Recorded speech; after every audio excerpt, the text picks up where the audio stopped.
Hola a todos y a todas. Soy José Julio Fernández, el director del Centro de Estudios de Seguridad de la Universidad de Santiago de Compostela. Hoy os ofrecemos una interesantísima mesa de análisis que hemos titulado Reflexiones sobre el futuro de la guerra de Ucrania. ¿Mm? Como es sabido, vivimos en un mundo convulso, transido por múltiples riesgos y amenazas de seguridad, un mundo que se ha venido construyendo en las últimas décadas realmente. Desde la caída del muro de Berlín en el año 89, el panorama ha ido complicándose poco a poco, ¿no? Un nuevo panorama geoestratégico, un orden mundial multipolar, realidades híbridas, asimétricas, y eso todo presiona la calidad de nuestras democracias, ¿no? Presiona la calidad de nuestros derechos fundamentales y la supervivencia de las propias democracias. Bueno, entre toda esa panoplia de riesgos y amenazas de seguridad, sigue habiendo conflictos aparentemente convencionales que podemos llamar guerra, como la guerra de Ucrania. Aparentemente convencionales, no lo son, ¿no? Están los drones y la desinformación y las estrategias híbridas, pero aparentemente pues se configura como un conflicto armado entre dos estados, aunque tengan esos elementos claramente novedosos. Da lugar ya a muchas reflexiones la guerra de Ucrania, llevamos 2 años. Yo solo voy a hacer una porque le voy a pasar la palabra a los profesores que me acompañan. Eh, Entre otras cosas, parece que la guerra de Ucrania ha asentado, ha consolidado ese panorama estratégico de dos bloques, ¿no? De dos bloques, en parte, ¿no? No es la bipolaridad de la Guerra Fría, pero sí es verdad que Rusia y algún aliado o pseudoaliado se enfrenta pues a Occidente, básicamente a la OTAN, Estados Unidos y la Unión Europea. Ha sido una pena, ¿no? Hemos perdido estas últimas décadas la oportunidad de que Rusia fuera aliada de Occidente, como quería inicialmente Boris Yeltsin, por ejemplo, ya hace más de 20 años. Pero así son las cosas, es el dictado, la geopolítica que marca sobre todo Estados Unidos, de gatillo fácil y soluciones cada vez más complicadas. Pensad en Irak, en Siria, en Libia o en Somalia, sin ir más lejos, ¿no? Bueno, están conmigo Federico Aznar, profesor del CSDEN y del Instituto Español de Estudios Estratégicos, ¿no? La profesora Gabriela Brogner, perdón, de la Universidad Europea de Madrid, profesora de Relaciones Internacionales, y nuestro antiguo doctorando de Santiago de Compostela, el profesor Daniel Sansó Robet Pascual, profesor en la UNED, la Universidad Nacional Española de Educación a Distancia, donde da clases de ciencia política. Sin ir más lejos, pido contención a los intervinientes para que no se dilate mucho esta mesa tan interesante, y le cedo la palabra en primer lugar al profesor Aznar. Buenos días a todos.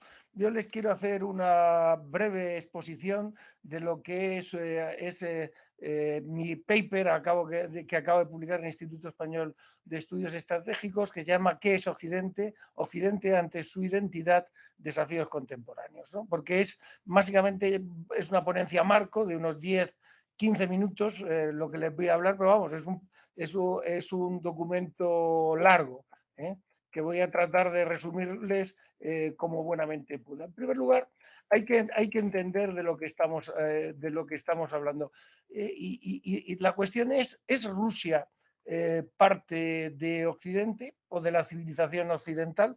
Pues es una pregunta a la que yo respondo afirmativamente, ¿no? Porque una civilización es un conjunto de elementos que sirven para incorporar varias culturas que no se diferencian grandemente entre sí, y yo considero que la cultura rusa es por historia, por geografía y por valores una cultura perteneciente a la civilización occidental, que lo que se ha inventado Putin de la civilización euroasiática, pues eso no tiene recorrido intelectual, ni histórico, ni geográfico. Que Rusia pertenece a Occidente y que, por tanto, el conflicto de Ucrania es un conflicto intracivilizatorio. Y los grandes conflictos, según nos cuenta Freud en su obra El malestar en la cultura, no son entre civilizaciones lejanas ni entre religiones distintas se basan en la diferencia menor. Cuanto menor la diferencia, mayor es la violencia. Que los conflictos son intracivilizatorios, intrarreligiosos e intraculturales. Los peores de todos son las guerras civiles. Todo, cuanto más pequeño es la diferencia, mayor es la violencia que sirve para escenificarla. En este sentido, pues bueno, pues Rusia pertenece a Occidente, es una cultura de sesgo fundamentalmente occidental, que bueno, ha formado, de hecho, bueno, es una historia compartida. De hecho, en 2013, cuando empezó la pugna de Ucrania, habían llegado a la paridad comercial con la Unión Europea. La Unión Europea vendía tanto a Rusia como Rusia vendía a la Unión Europea y se estaba consiguiendo la integración, una cosa que resultaba bastante razonable. El problema es que Rusia tiene un PIB ligeramente superior al de Italia, pero no es Italia, tiene un potencial geopolítico notable porque tiene 17 millones de kilómetros cuadrados, mientras la Unión Europea tiene 4 millones de kilómetros cuadrados. Es decir, el PIB es una idea que nos da una referencia de Rusia a la que no corresponde la realidad rusa. Y entonces Rusia reclama por su potencial un estatus especial en el orden en Occidente y en el orden mundial, y ese es lo que subyace. ¿Y por qué Ucrania? Pues volvemos otra vez a Freud y el malestar en la cultura, porque no hay nada más parecido a un ruso que un ucraniano, porque Rusia estuvo en Ucrania. El problema de Ucrania es que pertenece a las llanuras, a las grandes llanuras de Europa Central, que van desde el Báltico hasta el Mar Negro. Y claro, ahí han estado tres imperios: el ruso, el turco, perdón, cuatro: el ruso, el turco, la comunidad polaco-lituana y el imperio austrohúngaro. Entonces, en el siglo XVII, pues llegaron volvió, después de estar los turcos ahí, volvieron los rusos, volvieron los polacos lituanos. De hecho, Gogol nace, que es uno de los grandes literatos rusos, nació en Ucrania, en lo que se conoce como la pequeña Rusia, ¿no? Stajanov, el famoso minero de la productividad soviética, era de la zona del Donetsk. O sea que está muy integrado. Y bueno, pues, esa separación que ha tenido Rusia respecto de Europa Occidental, pues ha supuesto básicamente la quiebra de Ucrania. Lo tienen todo por escrito el que quiera profundizar en alguno más de los aspectos que le decía.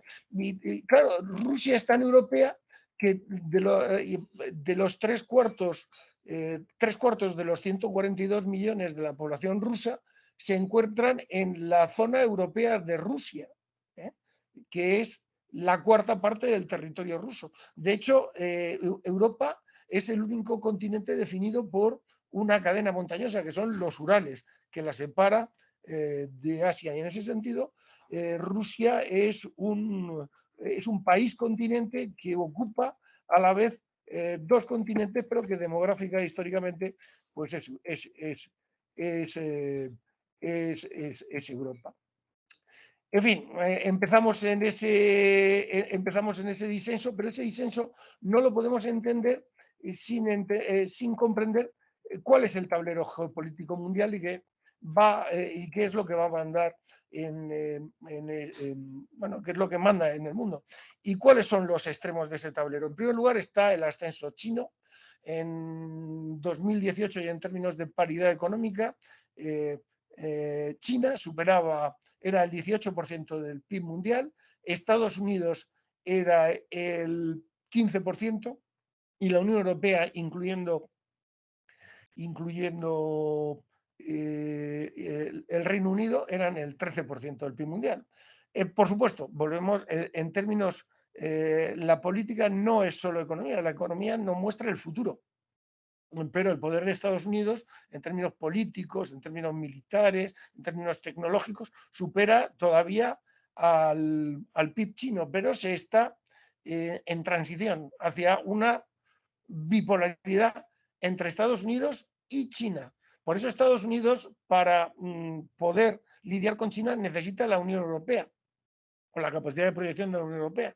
Entonces estamos ahí agrupados y la Unión Europea necesita a Rusia, que por sus materias primas, por sus recursos energéticos, por su cultura, por la continuidad de que dota a la Unión Europea, ¿no? y a Occidente en ese camino del que hemos hablado hacia la bipolaridad. Es decir, el hecho decisivo en este enfrentamiento, en el que tiene lugar este enfrentamiento, es el ascenso chino y el cambio y la transición hacia una multipolaridad desequilibrada como un paso hacia una bipolaridad, hacia una nueva bipolaridad Occidente-China.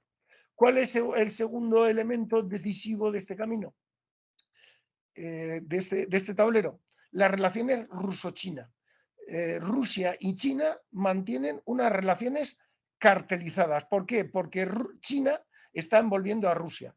China, como Rusia está concentrada en la guerra de Ucrania, pues China está ocupando lo que es Asia Central. Y Asia Central, es decir, Uzbekistán, Kazajstán, Tayikistán, Kirguistán, pues eran antiguos territorios postsoviéticos, donde hay minorías rusas muy asentadas. De hecho, en la cumbre de la OCS que se celebró en Samarcanda en septiembre de 2023, el primer viaje oficial que hizo Xi Jinping tras el fin del aislamiento chino fue a Astana, en Kazajstán, es decir, está marcando territorio. Hemos visto cómo se ha producido, cómo Azerbaiyán, que está apoyado por Turquía, ha ocupado Nagorno-Karabaj, que era controlado desde Armenia, que estaba apoyado por Rusia. Hemos visto que se está produciendo en todo lo que es también el Cáucaso un nuevo realineamiento estratégico, porque Rusia, concernida asfixiada por la guerra de Ucrania, pues no puede atender esas obligaciones que tiene en estos territorios. Y luego, a su vez, China, pues hay una serie de líneas, de cadenas de islas que suponen un cerco estratégico y que la impulsan hacia Rusia. Y a la vez trata de escapar de este cerco estratégico a través del Ártico, con lo cual está envolviendo a Rusia también por el norte. Es decir, las relaciones, el amor entre Rusia y China tiene también sus límites que Rusia no puede pasar. Es decir, su enfrentamiento con Occidente, porque el hinterland natural chino se encuentra en Siberia. El enfrentamiento que tiene con Occidente se encuentra bastante limitado por todos estos factores. Luego está otra cuestión, que es otro actor geopolítico muy relevante en la región y con gran capacidad y con autonomía propia, es India, que no tiene el PIB de China, pero que es un poder regional muy importante que está enfrentado con China. ¿Por qué? Porque India controla las fuentes de los ríos que van a China y China reclama parte del territorio indio. Y India está siendo cercada de modo marítimo por China, por lo que se conoce una cadena de islas que se llama el Collar de Perlas, y luego por la relación entre China y Pakistán, que es el enemigo tradicional de China. Además, se está produciendo la decadencia de Occidente en términos demográficos, porque en 2100 Occidente perderá 40 millones de personas, que eso es el tamaño equivalente a un Estado, y también en términos económicos, hasta el extremo de que ha aparecido lo que se llama el sur global. Y es que el sur global es que la suma de China, Estados Unidos y Europa se queda en torno al 50% del PIB mundial. Y hay actores que dicen que ¿por qué tienen que seguir Estados Unidos? ¿O por qué tienen que seguir Occidente? O sea, India dice, bueno, el conflicto de Ucrania es un conflicto, la visión que tenemos nosotros del conflicto de Ucrania es la misma que tienen ustedes del conflicto entre Pakistán e India. Nosotros esto lo vemos como un conflicto entre blancos que nos resulta lejano. Nosotros condenamos la agresión, pero no tenemos por qué seguir las sanciones que pone Occidente. De hecho, India ha pasado a comprar del 2% del petróleo ruso a comprar el 20%, ¿no? Entonces, bueno, pues eso es, y luego el otro elemento a condicionar, que condiciona el tablero, son las armas nucleares. Es decir, con una potencia nuclear hay que llegar a un acuerdo. Una victoria sobre Rusia es muy peligrosa. De la misma manera que no se puede consentir que Rusia vulnere el derecho internacional y haga lo que quiera en Ucrania, una victoria sobre Rusia también tiene sus limitaciones. Y desde luego no se puede consentir un Brest-Litovsk. Entonces, ¿cuál será la paz? Yo creo que de aquí a verano, tal y como se ven las cosas, y puesto que Rusia es una economía que ha puesto... la verdad es que se le fue el conflicto de las manos porque ellos plantearon una operación corta, atacar Kiev, cambiar al gobierno y conseguir sus objetivos militares, pero se le fue de las manos y pasó de una guerra de movimiento a una guerra de posiciones que se libra en términos industriales. Y entonces, en ese sentido, están superando a Ucrania y yo creo que para esta primavera vamos a ver, de aquí a verano, avances rusos y no sé cómo va a quedar la cosa a medio plazo. Yo toda esta situación pues la veo estamos jugando con cartas de un modo peligroso. Ninguna solución que se pueda alcanzar es buena. No se puede dejar a Rusia fuera de Europa en el largo tiempo y hay que encontrar fórmulas que vayan más de la conllevanza que hasta ahora ha sido la fórmula. Pero antes de encontrar esas fórmulas y de restituir una confianza que se ha roto por el chantaje energético, porque el conflicto de Ucrania, hay que entenderlo, el conflicto de Ucrania es primero una guerra híbrida entre Rusia y Ucrania y segundo, guerra económica entre Rusia y Occidente. O sea, Rusia se preparó para el conflicto, rompió con una política energética, no había hecho chantaje energético hasta ahora, se había acumulado dineros y se aprovechó de la confluencia de tres crisis para plantearlos, la de las hipotecas subprime, la del coronavirus y luego la crisis del post-coronavirus, cuando había un desacople entre la oferta y la demanda y planteó un chantaje energético que hemos respondido muy bien. Pero con todo y con eso, desde mi punto de vista, este conflicto precisa de encontrar soluciones. Yo creo que lo voy a dejar ahí para dar pie luego al coloquio. Muchas gracias. Gracias, Federico Aznar. Como veis, se acaba de ubicar el conflicto en Ucrania en el tablero geopolítico mundial, con múltiples variables y elementos que van desde el ascenso de China, la decadencia de Occidente, el papel de la India, el sur global y las dudas del futuro, que esta guerra de posiciones pues parece de momento que se inclinará poco a poco hacia Rusia. No sé. Profesora Brogner, ¿cómo ves el asunto del futuro de la guerra ucraniana? A ver, primero quería decir que pocas veces en mi vida he visto un resumen y una explicación tan completa en tan poco tiempo como la que hemos recibido ahora. Porque creo que ha hecho un resumen del contexto, considerando, ¿no?, lo que ha pasado hacia atrás, que creo que es muy importante.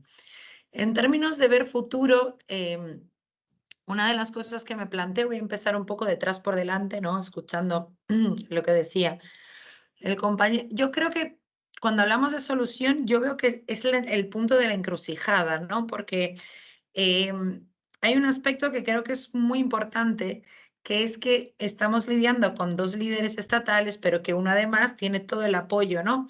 del occidente tradicional, por así decirlo, porque también sobre el Rusia ser occidente lo tengo que pensar, pero me parece que tiene mucho sentido, ¿no? Porque realmente cuando vemos desde la confluencia demográfica y todo, y costumbres y una serie de cosas, sí que somos capaces de reconocer esa semejanza, ¿no? Pero sí es verdad que es muy difícil llegar a una solución en el sentido de que tendría que ser la solución ideal sería la solución en que ambos líderes, tanto Putin como Zelensky, pudieran volverse a sus poblaciones y seguir manteniendo una legitimidad y por lo tanto tendrían que mostrarse como ganadores, ¿no? ¿Cómo hacemos que ambos estados sean ganadores de un conflicto en el cual ya ha tenido los costes que ha tenido, ¿no? Y en el cual está involucrando una serie de otros actores? Por otro lado, sabemos que, por ejemplo, la popularidad de Putin ya lleva muchos años con problema, que tiene sus fases, ¿no? Y lo de la guerra, pues también le está suponiendo otro problema a raíz de las persecuciones que está haciendo y todo eso, ¿no? Entonces es una encrucijada, encontrar una solución es muy complicado, ¿no? Entonces lo que me lleva a mí a pensar es, bueno, en los otros actores, ¿no? Como se ha mencionado, creo que China es un actor fundamental aquí, primero porque es quien tiene las condiciones, ¿no? De sostener a Rusia en determinada posición, porque sabemos que los gastos y la economía rusa sí que han sufrido, ¿no? Un golpe, no solo por las sanciones, pero bueno, todo el gasto de guerra probablemente está más alto de lo esperado y se está prolongando quizás un poco más de lo esperado. No sé si esperaba esta reacción de Occidente, esperaba esta resistencia o si esperaba que, bueno, se cedería quizás un poco antes, ¿no?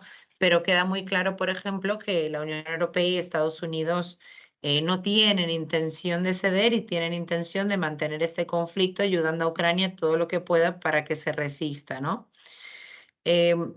Por otro lado, sí que cuando se habló de India, ¿no? Me hizo pensar también lo del sur global, ¿no? Ese potencial de cómo la distribución de poder, cómo se está dando, ¿no?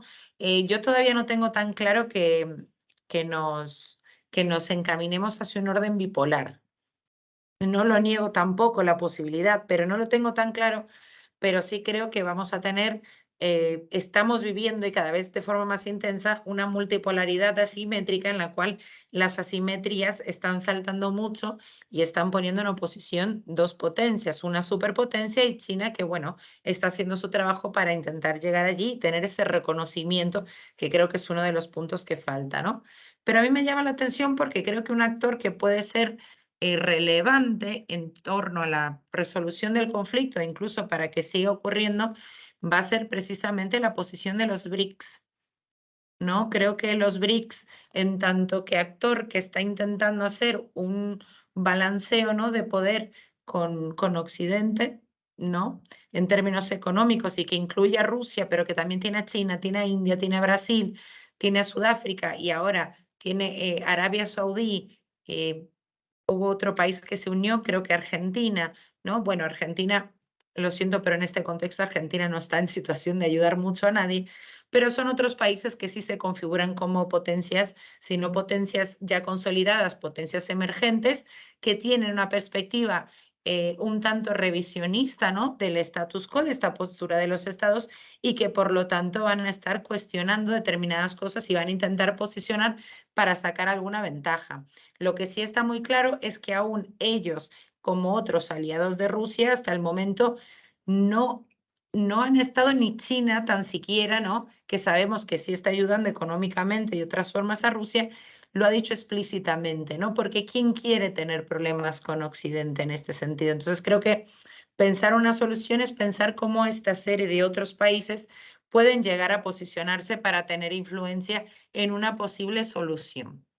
Por otro lado, cuando hablamos de Occidente, creo que a raíz de lo que decía Federico Aznar, que es muy importante, es la aproximación de Rusia con Europa, ¿no? Porque sí creo que ese movimiento se ha intentado algunas veces, especialmente por parte de Rusia. A veces tengo la sensación de que Rusia es como el primo apestado que quiere volver a ser aceptado en la familia, ¿no?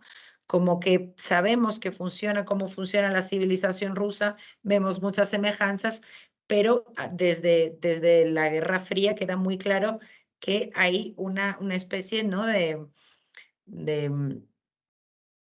alejamiento de esa postura precisamente por el propio vínculo con Estados Unidos. Creo que ahí para Estados Unidos no era interesante esa aproximación que se estaba haciendo a través, por ejemplo, de la comercialización de gas, porque creo que la construcción de un nuevo gasoducto, la aproximación que ha tenido a raíz de eso, ¿no?, de cómo se establecen esas relaciones comerciales, entendiendo que hoy las relaciones comerciales tienen mucho peso, además de las militares, aproxima, ¿no?, y permite con que los países de Occidente tengan que negociar con Rusia en algunas situaciones y facilita también con que esas relaciones que han sido problemáticas durante muchos años vayan limando, ¿no?, un poco de esos problemas. Sin embargo, creo que a Estados Unidos tampoco le venía muy bien ese aspecto. Quiero decir, la creación de la OTAN tiene un objetivo inicial muy fácil, que es precisamente dejar a Rusia fuera, ¿no? Entonces es también crear, ¿no?, ese cinturón de contención, que ya hablaba Spikeman y después, bueno, lo han hablado otros, ¿no? Es esa contención, ¿no?, de cómo la vamos a mantener, y creo que Ucrania es una de las claves para entender, ¿no?, la contención del siglo XXI en relación a Rusia, ¿no? Porque veníamos de una Rusia que siempre ha sido una potencia militar, ha sido una potencia mundial, ¿no?, pero que estaba relativamente venida abajo.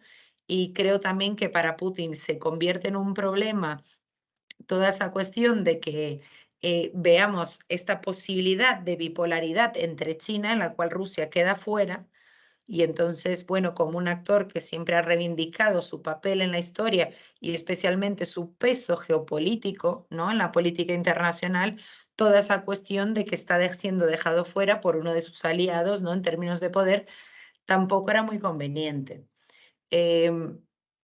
Para terminar, porque no me quiero estirar demasiado, toda esta cuestión relativa a la solución yo la veo, especialmente por lo que decía al principio, muy complicada, ¿no? Hay que encontrar una solución en la cual ambas partes estén de acuerdo, y en este momento para algunos el conflicto está generando, ¿no?, una cierta propaganda política, para otros está generando algunos beneficios económicos, pero lo más importante de todo es la disputa territorial, que ahí ninguno va a abrir mano de ese territorio, ¿no?, por lo que representa y porque, como se ha alargado tanto este conflicto, llega un punto que esa negociación se complica mucho, ¿no? Entonces, yo particularmente creo que se necesitarían otras partes que pudieran equilibrar y que tuvieran un determinado peso para entrar en esa negociación, porque naturalmente no se va a dar ninguna de las fuentes se va a agotar tan fácil, ¿no?, como para llegar a un fin. Gracias, Gabriela. Como veis, ha insistido y razonado la complejidad de la solución. Las dos partes principales en conflicto no se mueven de sus posiciones, ya llevan así meses y años. Por lo tanto, a lo mejor la luz viene por otros agentes que pueden influir o incidir y satisfacer a ambas partes con otras soluciones, ¿no? Está claro que estamos en un mundo multipolar, como también dice, que los BRICS pues, podrían tener un papel más relevante.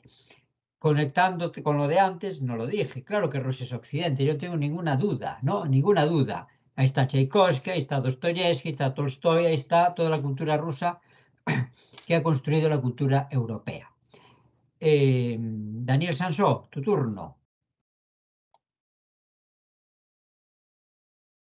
Buenas tardes, pues en relación y en línea con lo que han ido comentando los compañeros, yo realmente, pues mi aproximación o mi visión, mi perspectiva de hacia dónde puede avanzar esta situación, este escenario, pues no es optimista precisamente. Yo creo que ha quedado bien claro que nos encontramos con una madeja de conflictos entrelazados.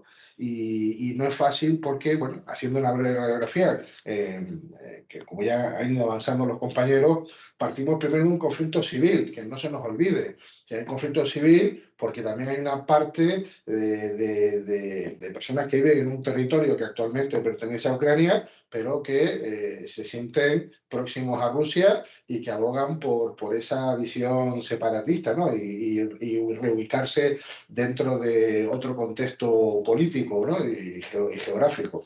A eso le sumamos lo que ya hemos comentado, pues de ese conflicto que parece que ha llegado a una situación de enrocamiento donde a medio o largo plazo, pues parece que no sea o que no resulte previsible una victoria militar de ninguno de los dos bandos. Es decir, de los dos contendientes hay una situación donde efectivamente, bueno, en todo caso, esa victoria llegaría si se produjese el colapso de uno de otro por una cuestión, como señalaba Federico, en clave de incapacidad industrial, por desabastecimiento, por falta de recursos, por falta de masa crítica, de combatientes, no porque realmente, o yo ahí sí que disiento con lo que comentaba el compañero, no creo que vaya a haber grandes modificaciones o grandes cambios de escenario en términos bélicos, en términos de confrontación armada cuando llegue ahora la primavera.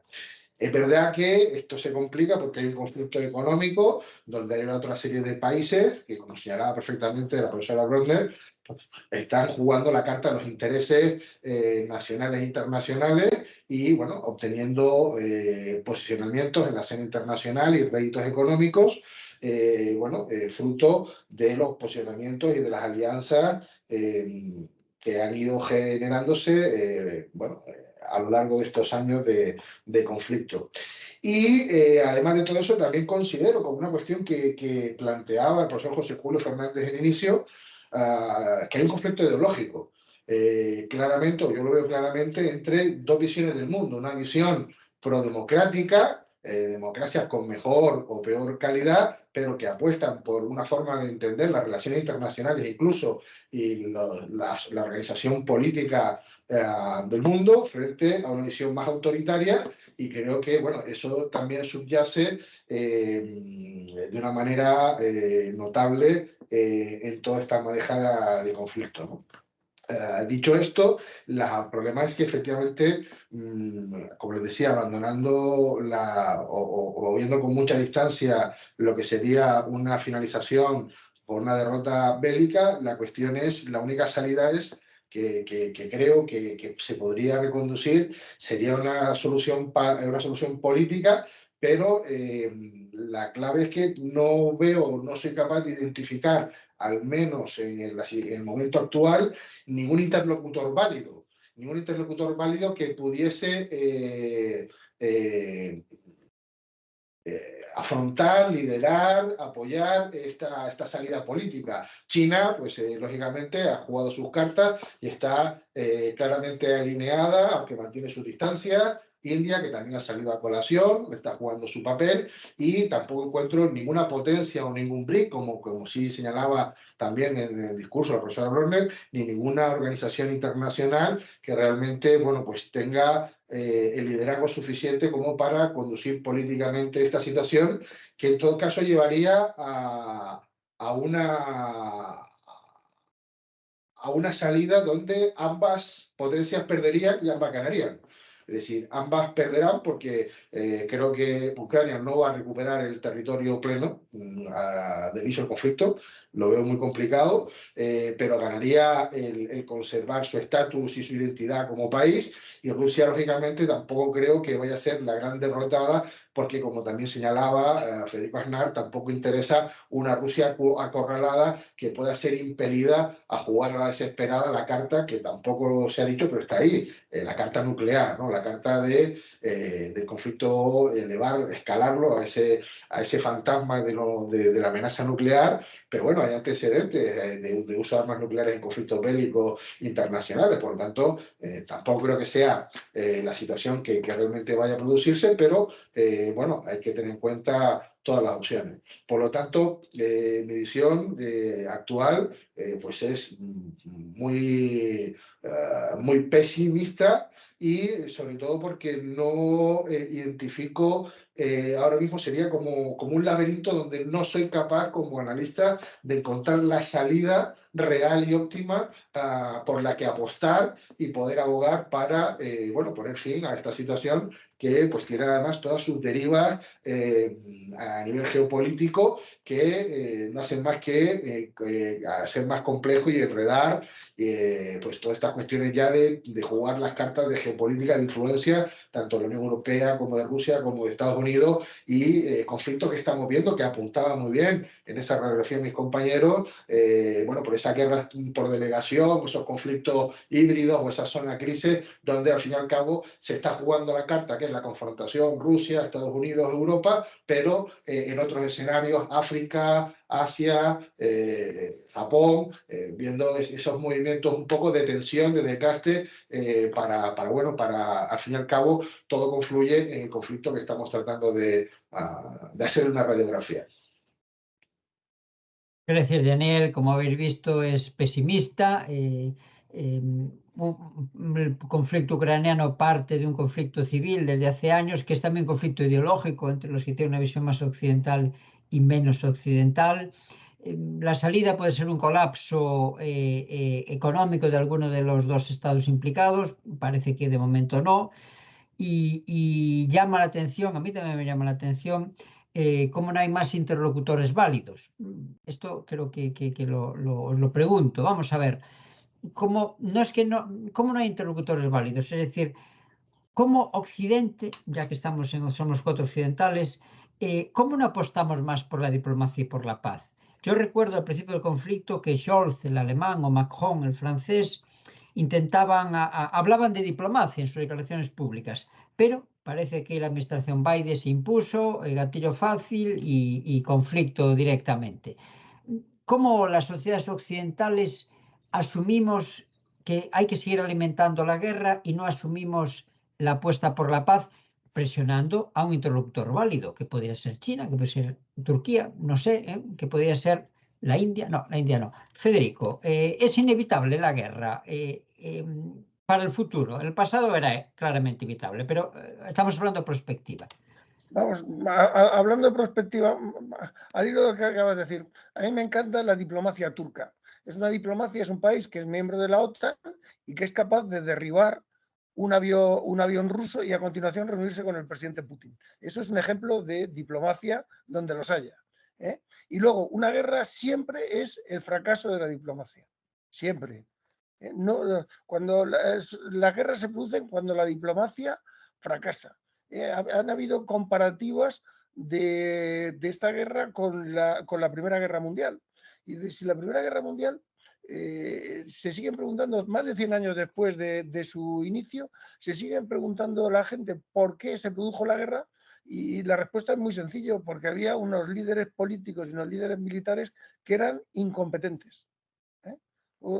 Es el resultado, es el fracaso de la diplomacia por la incompetencia de los líderes políticos que la llevaban, y el fracaso de lo militar por la incompetencia de los líderes militares. Todos decían que la guerra iba a durar unas semanas, unas semanas, y se llevó un cuarto de Europa, los cañones de agosto. Hay una serie magnífica que reproduce, que se llama 37 días, que reproduce los 37 días que van del asesinato del archiduque Francisco Fernando al comienzo de una guerra, y vamos, un desastre y un despropósito detrás de otro.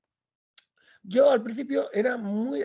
vamos a ver, vivimos en la era de la globalización. En la globalización trae consigo más conflictos porque hay más intereses, y solamente existen conflictos porque hay más intereses y hay más relaciones. Solamente hay conflictos con los que existen los países que hay relación. Cuando tú te relacionas, pues tienes conflictos. Pero resulta que los conflictos interesan que sean pocos, porque hay relaciones y porque hay beneficios de esas relaciones, porque hay otras relaciones. Entonces, la sociedad internacional pues se había hecho híbrida, en el sentido de que había una base común de intereses compartidos, y luego había algunos aspectos en los cuales se pugnaba, se competía, y en unos muy puntuales en los que se podía pugnar. pero que la existencia de esa base de intereses compartidos hacía la guerra muy improbable, porque la guerra implica el alineamiento de los intereses en amigo-enemigo, la ausencia de diálogo y la ausencia de intereses compartidos. Y cuando crecen los intereses, la posibilidad de una guerra pues era muy reducida. Pero hemos visto, el caso de Ucrania demuestra que puede producirse por este fracaso de la diplomacia, que es incapaz de hacer prevaler los muchos intereses que se comparten para así evitar el conflicto. Y eso además con el agravante de que haya sido en territorio europeo. Pero ha sucedido, y que los conflictos locales se pueden globalizar, y ese es el otro riesgo que trae consigo el tema de Ucrania. Y luego otra cosa, y con esto acabo. La guerra de Ucrania y los sucesos de Gaza pueden ser indicativos de que nos encontramos en un punto de fuga geopolítico, es decir, en un punto, porque la guerra es una reordenación sangrienta de las relaciones geopolíticas. Y podemos encontrarnos en esos puntos de transición que tan peligrosos son. Yo no lo sé, pero bueno, esos puntos en que los que la curva, la recta corta la curva y se separa y las cosas ya no son lo que eran para convertirse definitivamente en una cosa distinta. Yo no lo sé, pero está coincidiendo con un cambio de orden mundial. Y lo que está claro es que el conflicto no es, no es entre Rusia y Occidente, sino entre China y Occidente. Ese es el gran conflicto. Por esa nueva, que no es conflicto, sino reordenación de las relaciones geopolíticas. Por eso, para mí, citando una frase de Talleyrand, hablando del fusilamiento del duque de Enghien y aplicada a la guerra de Ucrania, ha sido peor que un crimen, ha sido un error. Gabriela, ¿por qué no hay interlocutores? ¿Dónde podemos encontrar un pacificador que medie en el conflicto para que se acabe? Porque las guerras se acaban, pero no vemos cómo. A ver, mis ganas es de simplemente decir no sé y pasar la palabra. Porque no lo sé, la verdad es que es muy complicado, ¿no? Pero sí es verdad que no solo el conflicto se convierte en algo interesante cuando vemos a los actores y cómo van interactuando y las fuerzas que están presentes de cada lado y que van fomentando ese conflicto, ¿no? También hemos visto la carrera por ver quién resuelve ese conflicto, ¿no? Llegados a este punto, el actor que sea capaz de encontrar por lo menos un punto medio y que haya ya no digo ni siquiera la paz, ¿vale? Un acuerdo de paz, sino que sea capaz de hacer una desescalada considerable de este conflicto, ¿no? Ya va a tener una expresión internacional muy importante. Se va a convertir en un actor muy clave de reconocimiento internacional.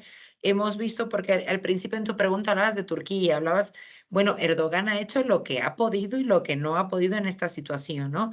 Erdogan tiene, o sea, Turquía cuenta dentro de la OTAN en una posición de mucha ventaja frente a los demás países, porque básicamente es el miembro disidente de la OTAN, ¿no? En relación a una serie de cosas, es el segundo mayor ejército, lo que les da mucha ventaja, ¿vale? Pero por otro lado, lo que nos encontramos es que, bueno, tiene sus entraves, ¿no? Por ejemplo, las negociaciones para la entrada de Finlandia o de Suecia dentro de la OTAN, ¿no? Se juega con eso, tiene una posición geoestratégica muy valorada, ¿no? Y Turquía, a pesar de que creo que no entra en la misma definición de Occidente, ¿no? Sí que es el Oriente Próximo más próximo de Europa, en el cual sí que perder a Turquía podría significar algún tipo de peligro inminente, ¿no? O sea, no es un aliado que quiera perder. Y eso le da mucho manejo y fue lo que también permitió con que intentara, ¿no? No escalar a las acciones, no aplicar a todas las sanciones que se han aplicado a Rusia, no escalar a determinadas acciones, pudiera mantener también un contacto directo menos conflictivo que otros países, ¿no? Y no lo ha logrado, porque las probabilidades de que Macron no lo lograra eran mayores que la de Erdogan, que sí hay una identificación, creo que incluso de alguna forma ideológica, ¿no? Con Putin en términos conservadores, en términos autoritarios, ¿no? Y en ese sentido, creo que quizás pensar en algún actor conjunto, aún así, como lo decía el profesor Sanso Rubert antes, me cuesta mucho pensar en quién va a dejar el territorio o de qué forma se va a perder ese territorio, ¿no? O admitirlo como para que algún interlocutor pueda vincular, porque creo que lo que está en juego ya no es solo el interlocutor que sea capaz, sino las condiciones que tenemos en el teatro de guerra actualmente, ¿no? Y cómo eso, qué tipo de interlocutor podría cambiar eso, ¿no? Y yo creo que no, yo creo que ya llegó un punto donde ambos actores están allí hasta la exhaustión, ¿no? Va a tener que pasar un desgaste un poco mayor para que se planteen realmente estar abiertos a alguna negociación. Pues sí, en efecto. Creo que es inevitable. Daniel, hablando de desescalada, de interlocutores, de futuro, ¿qué pasa con Trump si gana? ¿Desescalará o lo liará más? ¿Cómo lo ves? Pues si Trump logra volver a obtener el liderazgo de Estados Unidos, la presidencia, pues será una oportunidad perdida de que no se han aprendido lecciones en el pasado y bueno, será a mi juicio un varapalo importante en términos de democracia y de referencia de Estados Unidos como país, como sistema, como modelo.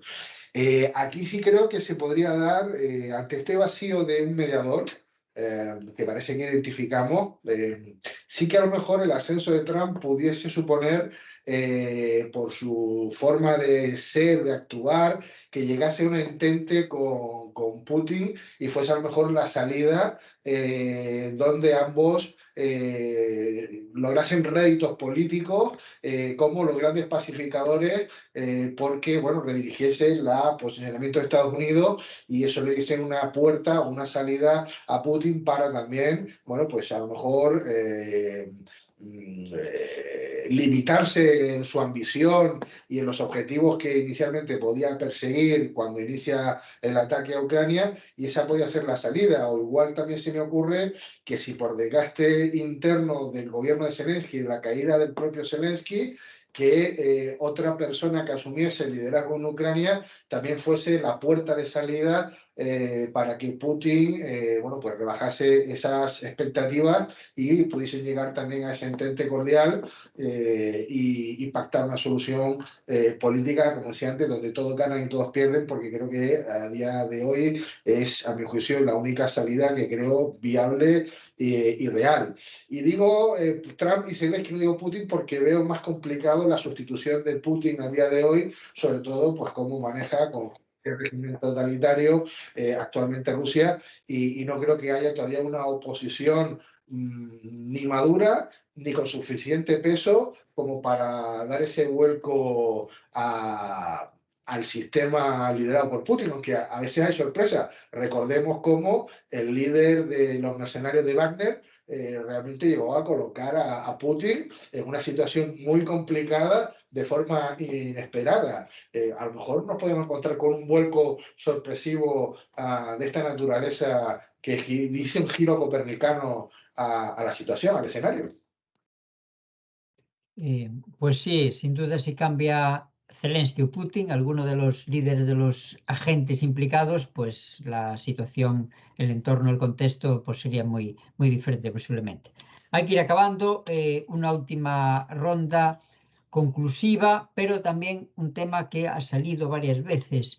Federico, el territorio es el tabú, es el principal problema. Es decir, el Donbass, Crimea, es decir, claro, si es un problema, si nadie va a renunciar al territorio, la solución va a ser más difícil. ¿Cómo lo ves para concluir? Es eso. A ver, eso estás dando una de las claves. O sea, estás planteando, ¿es la guerra un juego de suma cero? En principio, sí, tiene que ser un juego de suma cero. Tiene que haber uno que gane y otro que pierda. Pero tampoco tiene que ser así. Es decir, yo estaba pensando, cuando tú me has dicho esto, en la guerra entre en el Líbano, no la actual, la anterior, una en 2009, 2010, no lo puedo precisar, entre Hezbollah e Israel. ¿Quién ganó? ¿Ganó Israel o ganó Hezbollah? Pues yo creo que ganaron los dos, porque los dos consiguieron sus objetivos, que no eran objetivos incompatibles. Por eso la guerra en ese caso fue un error. Hezbollah obtuvo el reconocimiento que quería y Israel consiguió sus objetivos militares. Por tanto, ganaron los dos. Es un caso paradigmático. ¿Y por qué? Eso viene a decir que esa guerra fue un error. Y yo estoy en la tesis de que la guerra de Ucrania es otro error. ¿Por qué? ¿Por qué hace Rusia esa guerra? Evidentemente porque quiere unos territorios. Supongo que la parte de Crimea es de difícil retorno, o sea, por sus precedentes y por la voluntad de poblaciones y por cuestiones así. Es de difícil retorno. Pero hay otra cosa que está en juego en la guerra que yo creo que a Rusia es lo que realmente le importa, que es su estatus, el reconocimiento de su primacía y su estatus. Ese es el fondo del asunto. Rusia además Rusia tiene que ser imperio o si no, deja de ser. Entonces, en negociación está lo que se llama el BATNA, que es un área que debe ser irrenunciable para las partes. El BATNA de Rusia probablemente sea Crimea. El BATNA de Rusia probablemente esté en Crimea y en el reconocimiento de ese estatus. Pero con el paso de la guerra, las partes tienden a aceptar cosas que no hubieran aceptado antes. Eso es lo que nos enseña la historia. No me atrevo a pronunciarme, pero esos son los dos elementos que yo identifico. El tema de Ucrania, el tema de Crimea, que es difícil que Ucrania a nosotros nos cuesta porque no es nuestro, ¿no? No, porque renuncie a Crimea. Pero es que no es nuestro, es suyo. Entonces, el estatus se podría negociar sobre la cuestión del estatus. Trump parece que sí lo tiene claro. Trump, cuando decía conmigo esa guerra no se hubiera producido, a lo mejor se refería a eso. Pero no lo sé. No me puedo. Ese futurible me lo voy a ahorrar, más allá de la especulación que he hecho. Federico. Gabriela, ¿quieres concluir sobre territorio, sobre Trump, sobre futuro? ¿Cómo ves? A ver, voy la a ser conclusión? súper breve.